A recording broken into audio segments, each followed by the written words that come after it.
আমার দলের কোন নেতা কর্মীরাও যদি আপনাদের উপর অত্যাচার নির্যাতন করে, আপনারা বলতে না পারলেও আমাকে ফোনে বলবেন।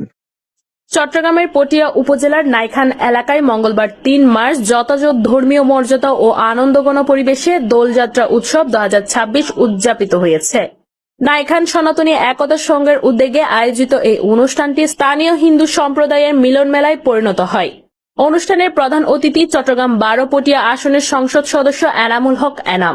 তার বক্তব্যে এলাকার শান্তি ও শৃঙ্খলা বজায় রাখার উপর বিশেষ গুরুত্বারোপ করেন। তিনি বলেন, মাননীয় প্রধানমন্ত্রী তারেক রহমানের স্পষ্ট ঘোষণা, ধর্ম যার যার, উৎসব সবার। বাংলাদেশের হাজার বছরের ঐতিহ্য হল সাম্প্রদায়িক সম্প্রীতি।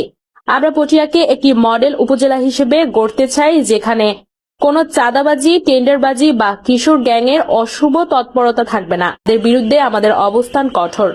আসুন দোলযাত্রার এই রঙে আমরা বিভেদ ভুলে ঐক্যের রঙে এক হই।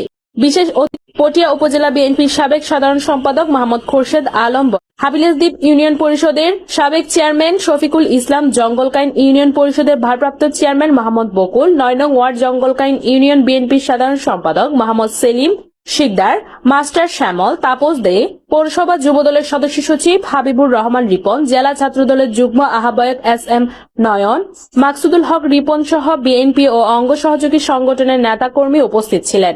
বক্তব্যে নেতারা বলেন, আপনাদের যে কোনো সুখে দুঃখে যে কোনো বিপদে আমাকে আপনারা এবং বাংলাদেশ জাতীয়তাবাদী দল আপনাদের পাশে থাকবে।